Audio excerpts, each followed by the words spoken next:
Hi, welcome to Nevada Newsmakers. I'm Ray Hagar, standing in for Sam Shedd. Today's guest is Chuck Muth. He's the campaign consultant for the late Dennis Hoff. And on our pundit panel, we'll have Muth, Liz MacMenamin, and Dave Mulligan. That's all coming up next on an all-new Nevada Newsmakers. 40 years ago, Hotel California and the theme from Rocky were #1 on the pop charts, and D&D Roofing and Sheet Metal started on the road to becoming Nevada's leading roofing company. I couldn't be more proud of what we've achieved. And over these 40 years, we've become an employee-owned company. So when you're talking to any employee, you're talking to an owner. And here's to the next 40 years. Happy 40th birthday, D&D Roofing and Sheet Metal. I'm Jonathan Scott from Property Brothers. I've demoed a lot of homes, and today I'm knocking down NV Energy's No on 3 campaign lies. The Gwynn Center report says it's not deregulation. California doesn't actually have energy choice. Studies show competition drives rates down. NV Energy's entire No on 3 campaign is a pile of rubble. Ask yourself, why would NV Energy spend $63 million to prevent competition? Nobody's paying me to say this. I'm Nevadan, and question 3 is about our right to choose cheaper, cleaner energy. I'm Kelsey Grammer. My dad was gunned down at his home at the age of 38. 6 years later, my sister Karen was brutally raped and murdered. She was 18. When my father's killer was released, I found out through the National Enquirer. It seemed like a cruel joke. In my sister's case, I have been allowed a voice in the parole hearings of her killers, but that's not always true in Nevada. Question 1 gives Nevada crime victims and their families a voice in the process and the equal rights they deserve. Please vote yes on question 1. This is Nevada Newsmakers with host Sam Shedd, a no-holds-barred political forum. Now, from the Nevada Newsmakers broadcast headquarters, here is Sam Shedd. Welcome back to Nevada Newsmakers. Our guest today is Chuck Muth. He's a campaign consultant, a blogger, and a conservative activist. Welcome to you, Chuck. It's good to see you again, Ray. Yeah, good to see you.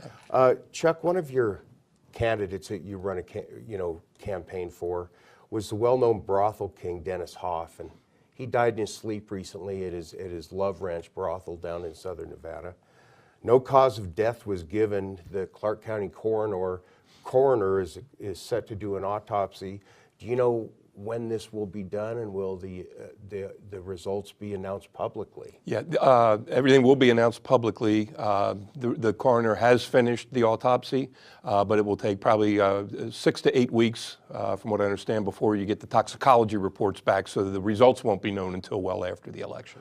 Okay, you know, Hoff's death came too late to take his name off of the ballot, and I think that there's a good chance that he may still win the seat. Do you see that too? Yeah, I've predicted he's still going to win there for a number of different reasons. One, the voter registration advantage in that district, Ray, is almost 2-to-1 Republican registration advantage. And it's a very conservative district to start with. So I think that, especially when people realize that they can vote for Dennis Hoff, he won't be serving, but according to the law, the statute, the county commissions for the 3 counties in which that district lies have to appoint another Republican. So as long as Dennis wins, they'll still have a Republican representative rather than a Democrat. And I just can't see Republicans voting for the Democrat in that district. Right. Well, having 3 county commissions select the candidate, because the district, encompasses parts of 3 counties, how is that going to work? It seems like it's going to be complicated and controversial. It's a mess, and there are a lot of factors to it. One is as you said, there's 3 county commissions. My understanding of statute is that the chairman of the county commission, in which the largest population resides, will chair a meeting in which the 3 chairmen of those 3 county commissions will then vote to decide who gets the appointment. However, it also appears that in statute, the population of the voting district in each county is weighted. And I believe that the population in Nye County, which is the center of the district, Pahrump, is over 50% of the voting population. So in essence, it would appear that Nye County would almost have a veto-proof majority, that whoever they rally behind and decide they want to appoint, if there was a disagreement with the other 2 counties, they would probably have the weighted advantage to be able to appoint who they want. But that's still up to legal interpretation, and I know the Republican Party is looking into that right now. Wow. It's a mess. Oh, and it's further complicated. And I know you know this because you've worked in the legislature for so long. Legislators, unlike any other elected position in the state, are deemed to take office as soon as the election results are certified, not when they're sworn in. So, when exactly does the vacancy occur? Could an argument be made that the vacancy doesn't occur until the swearing-in ceremony, or does it happen immediately?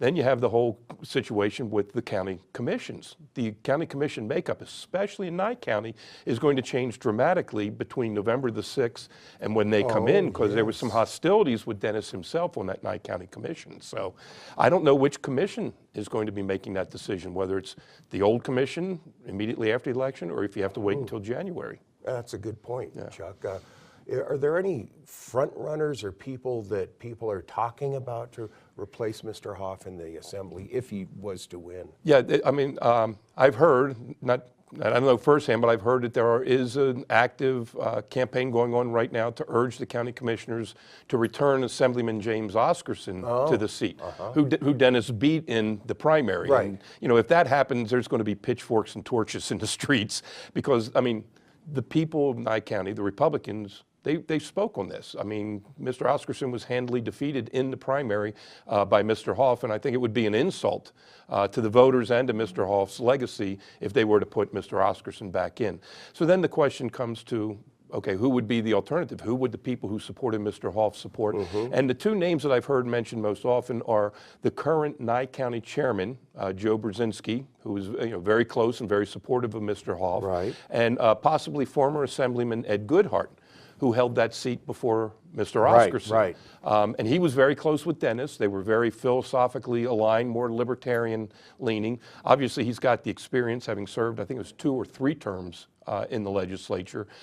So, those would, I think, probably be the 2 front runners from the Hoff side. But frankly, I mean, we don't have a dog in that fight. Okay, one quick question before we take a break. Heidi Fleiss did a story with TMZ and said what contributed to Mr. Hoff's death was his diet, that he ate fudgesicles before and after meals. Can you comment on that? Do you see any correlation to the fudgesicles and the death? Well, it wasn't fudgesicles. He would eat popsicles that he would have because Still he had sugary diabetes. treats. He had diabetes, so I mean, he did have that problem. We really won't know what the exact cause of death was until the autopsy reports are released. But when your blood sugar drops, you need to get sugar in your system. And Oh, I I see. Right. So I mean, yes, he did eat popsicles. I can't comment. I don't know what his regular diet was or anything like that. But it's just premature to speculate on what the actual cause of death was. Okay, Chuck, let's take a break, and we'll be right back with Chuck Muth after these few messages. Nevada farmers have joined firefighters, senior groups, and small businesses to oppose Question 3. The state's own study shows 3 would increase electric bills statewide, not just in big cities. Its scheme to dismantle Nevada's existing electricity system also threatens electric co-ops that serve 40% of our state and are vital to rural communities. Please join us and vote no on 3. Thank you. This November, some questions are complicated, but the formula for clean energy is simple. It's question 6. Right now, Nevada gets only 20% of our electricity from renewable sources like solar and wind. Question 6 will raise that to 50% by 2030, creating more good jobs and cleaner air. Yes on 6 is simply the only way to guarantee more clean energy. How do you shed some light on a better economy? Start with growth inspired by Valley Electric Association. We're a member-owned power company that puts Nevada first, and we're doing big things, like providing prosperity by securing renewable energy projects. For Nevada, that means more jobs and more opportunities, all for a strong statewide economy. In other words, together, we're doing powerful things. Visit us at vea.coop to learn more. Hi, I'm Eric Robnett, owner of Home Energy Experts. Has this ever happened to you? Honey, did you remember to turn down the thermostat? Forgetting to set the temperature? Not fun. We can help. Our new smart thermostat keeps the temperature set for your comfort all by itself. I'm feeling hot now.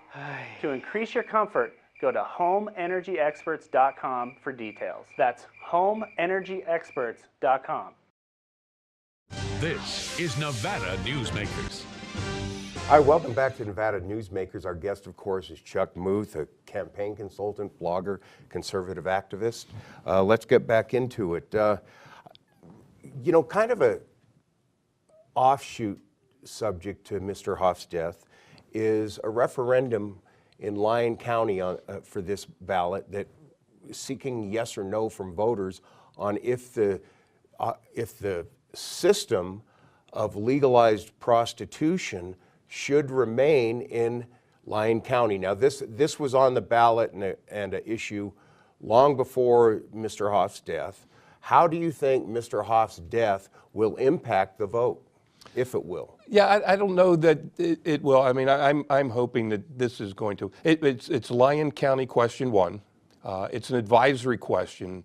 So if it were to pass, and it would ban brothels in Lyon County, and there are only 4 there, and all 4 of them are owned by Mr. Hoff. So if this passes, they're banned? Then they would have to be closed down. There may be litigation and legal considerations, but it wouldn't ban them just by the question passing. It's an advisory question, so the county commissioners for Lyon County would then have to take the results of the advisory question into consideration, and they would make a determination whether to ban them, leave them open, or make some modifications to existing laws and ordinances that govern the brothels. Yeah, because you said advisory, so it kind of threw me a little bit. Right. What will happen to Mr. Hoff? Doesn't he own 6 or 7 brothels in Nevada? He had 6.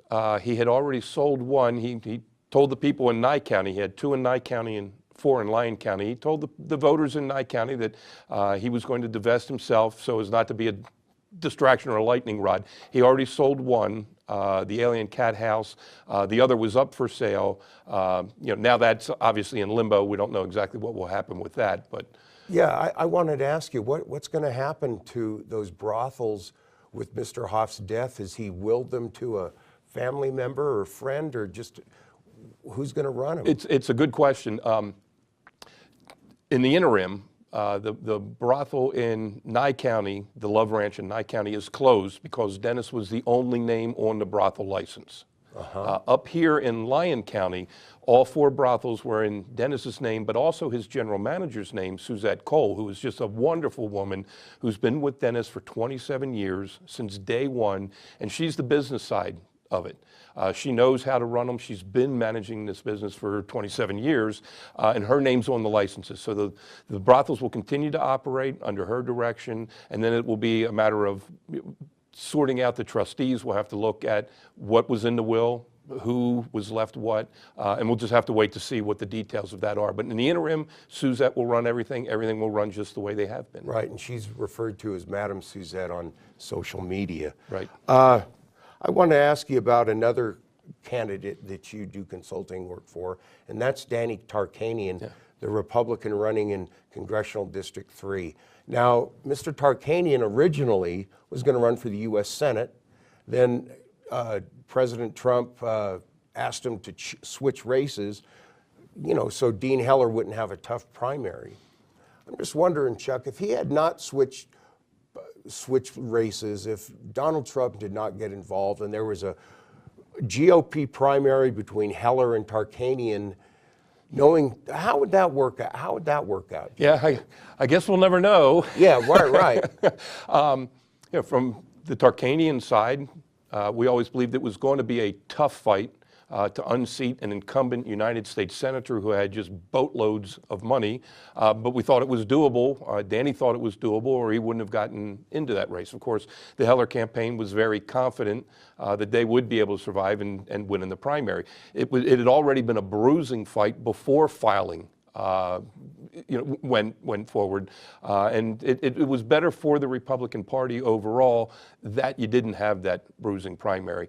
And as we saw with the Judge Kavanaugh hearings, the Senate is so evenly divided. One vote can make a difference. That I think the president and the folks back in Washington, D.C. didn't even want to take the chance of losing the seat in Nevada. They believed that Senator Heller had the better chance of holding the seat, and I think that's why all of this came about, that they asked Danny, hey, we know you ran for CD3 once before. You almost won that time. You were planning on running for this seat again.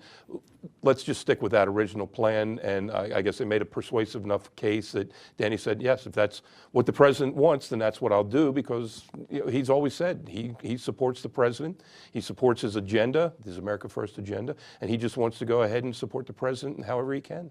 Okay, Mr. Tarkanian is a longtime fixture in Nevada politics. He's run for state or national office. Well, he's lost 4 or 5 times, excuse me, if I have that right. 3 in Congress, Senate, and 2 on the state level. He's running against Susie Lee, Democrat in CD3. Is this the year, do you think he finally goes over the top and wins the race? I think it is. A lot of people, they focus on the 5 general election losses without looking deeply into what those losses were. Well, he did really good in those primaries, except he won 4 out of 5 primaries. Yeah, Sharon Engel beat him that one year. Exactly. And that was the year and Sue Loud was in a race, and it was I think there was 8 or 9 candidates, if I remember, in that primary in 2010 for U.S. Senate. But so he's battle tested. I mean, he knows how to campaign. People know who Danny Tarkanian is. He came closest of any Republican of winning a congressional seat in 2016 against Jackie Rosen. Right, 1%. 1% loss. And unlike a lot of candidates who have this great track record of winning, they're winning in districts that they should win. They're the Republican districts. Danny has always run tough races in tough districts without the Republican Party's support. This time he's got the money, he's got the White House, and I think he's going to pull it out. Okay, that's a tough, that District 3 goes either way. Yeah. We'll be right back with our pundit panel after these few words. The company West Duncan keeps tells a frightening story. Sheriff Gerald Antenero accused of sexual assault. Craig Estey admitted to domestic violence after lying to legal authorities. Nevada Right to Life committed to overturning Roe v. Wade. High-priced lobbyists putting insurance companies before us. Abusers, influence peddlers, and extremists don't belong anywhere near our Attorney General's office. With friends like these, West Duncan can't represent people like us. Nevada knows Dean Heller lies about protecting our health care. Here's the newest one. I have not supported, will not support legislation that does weaken Medicare. 8 months later, Dean Heller voted to cut Medicare by nearly $500 billion. And now Dean Heller's party bosses admitted there's a plan to cut Medicare even further. Dean Heller's caved to them before, and he'll cave this time too. Because Dean Heller still puts his political party over your health care. SMP's responsible for the content of this ad. Dimitri Prine here for Design Outdoor. Come visit Design Outdoor's store and backyard to see our wide selection of fire pits, barbecues, and pizza ovens, natural stone water features and fountains, and frost-proof pottery. Our store and backyard are located at 11600 South Virginia, just north of DeMonte Ranch Parkway. Visit designoutdoor.com or call us at 851-9499. Hey guys, are you watching the game at a friend's or the bar again because you can't watch at home with your wife? Or worse, because she kicked you out and kept your couch, your flat screen, and your kids? What's the one thing a man needs when he loses a good woman? A good lawyer. And when he loses a bad woman, he needs a great lawyer. What makes a good woman a bad woman? You tell me. You're the one that can't watch the game in your own home. I'm men's rights attorney Marilyn York, and I represent men in divorce, custody, and family law matters. This is Nevada Newsmakers. Hi, welcome back to our all-star pundit panel. Let me introduce them. First, we have Chuck Muth, who was just on the other segment. And then we have Liz MacMenamin. She's the Vice President, Government Affairs for the Retail Association of Nevada. And third, we have Dave Mulligan, who is a new pundit to Nevada Newsmakers. He's the author of Mulligan's Wake, a memoir of youthful travels, and a tribute to his father, who now produces and hosts TV travel shows out of Reno, also does shows for This Is Reno. Welcome to y'all. Thanks, good to be here. I wanted to start in rural Nevada with the Twitter account of Daniel Corona. He's the mayor of West Windover. And he was lamenting the fact that Adam Laxalt, who won the Attorney General's office in 2014, didn't win Washoe County, didn't win Clark County, but was able to pull it out because he had such a strong showing in rural county, which has less voters than the other two areas. But he was concerned that Democrats running this time are not paying enough attention to rural Nevada. His quote was, "We can't make the same mistake this time around, and love to have Steve Sisolak out in rural Nevada." So Chuck, what do you think? Will the Democrats ignore rural Nevada to their own detriment? Yes, I think so. I think we've seen that in statewide races even prior to this year. The numbers are heavily weighted toward Republicans in rural Nevada, and I think the Democrats, it's a political strategy. It's their call. They've just figured that they're going to lose rural Nevada anyway, so they're focusing on winning bigger in Clark County to offset the loss they're going to have in rural Nevada, and then Washoe County is the battleground. Okay, Liz, your opinion on it? Well, I think it's detrimental for any politician to think that the rural Nevada is not important. We are one state. I have a difficulty with the fact that we're always battling with northern and southern Nevada. And southern Nevada politicians oftentimes think, if they're running for statewide office, all they need is the votes in southern Nevada because of the heavy population. Mm-hmm. But I don't believe that's the case. And I think Adam Laxalt is going to do well in northern Nevada this time. He's proved himself in many areas. I think Steve Sisolak has made a big mistake by not being up here and with the real people of Nevada, the Nevadans. Okay, now Dave, you work in communications on a campaign for Clint Cobley. He is a Democrat running against incumbent Mark Amodei, a Republican in Congressional District 2. I'm sure that Mr. Cobley is not ignoring rural Nevada since that is such a huge part of the district, but do other Democrats perhaps ignore it? Yeah, I think they do, and as you said, at their own peril. I think if you just look at the political science of it, you look at the population centers and where you need to go to get the most votes. But the human side of politics, which people, I think Mr. Amodei does too frequently, he doesn't talk about it. Those are real people out there, and they need to be represented as well. And Mr. Cobley is very popular out there because he worked for the Obama administration for 8 years, saving farms, saving ranches, getting small business loans for people out there. He worked with them through the drought. And so they like him. So this is the first time that we believe somebody in CD2, which is all the way out to Elko, has a real chance in this race for Congress. You know, in all previous races for Congress in Congressional District 2 with Amodei, the Democratic challenger has only received no more than 37% of the vote. Liz, do you think that Mr. Cobley will receive more than that? Or he may receive 40% of the vote, but Mark is such a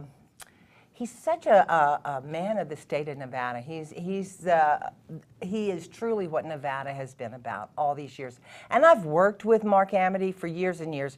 When he was a senator at the legislature, as a legislator, and he's just one of those people that is really easy to like. He's very personable, and he holds that rural. You know, I've heard that too, and pardon me for interrupting. I'm curious, because we're talking about the rurals and Mr. Amodei. And Clint and Mr. Amodei have a very friendly, they've never gone low in this whole thing, which is great, because Clint's not that kind of guy. But the fact that Mark Amodei is not defending and working against those who want to frack in the Ruby Mountains. And I think that's going to hurt him in the rurals. Why doesn't he stand up and do that? I think he backs away from issues if he can, and he frequently does. Okay, Chuck, I want to ask you something. Do you think that Donald Trump, President Trump, is going to help or hinder Republican candidates in Nevada during this election? And I want to get your opinion too. So. Yeah, he is helping tremendously. It could be the difference between winning and losing in some of these close races. Prior to, I mean, he's been campaigning here actively, I think 3 times, during this election cycle. Right, he just was in Elko. And the problem for Republicans was there just wasn't a whole lot of enthusiasm out there to come out and vote. And the Kavanaugh, the Supreme Court Kavanaugh hearings and the mess that was, I think has really energized the Republican Party base. They now believe that there's something, at stake that they need to come out to vote for, and the president is doing what he needs to do to get that vote out. Dave, you think that President Trump is going to actually help Democrats? Well, I'm biased. I'm a Democrat, and I'm pretty hardcore. And I think Mr. Trump helps every single day just by going on the news. Yesterday, he came out and said, "I'm a nationalist." He's just not a very intelligent man, in my opinion. And I think that he's just speaking to his base, which is shrinking, in my opinion. And I think Republicans are peeling off because they're tired of this. Him using the caravan and the Kavanaugh trial as examples to motivate his base. It's hate-based, it's fear-based, and I think it's sickening politics, in my opinion. And I just think that he's helping us. Just turn the news on. Liz. Real quick, I think it's hate-based all the way around on the Democrats, and I agree. I think that we Let's have hear a an problem. example of hate on the left. What happens here is we have no central piece to go to, and I think the fear base and the hate on either side is wrong. I don't like either of it. All right. It's going on a lot.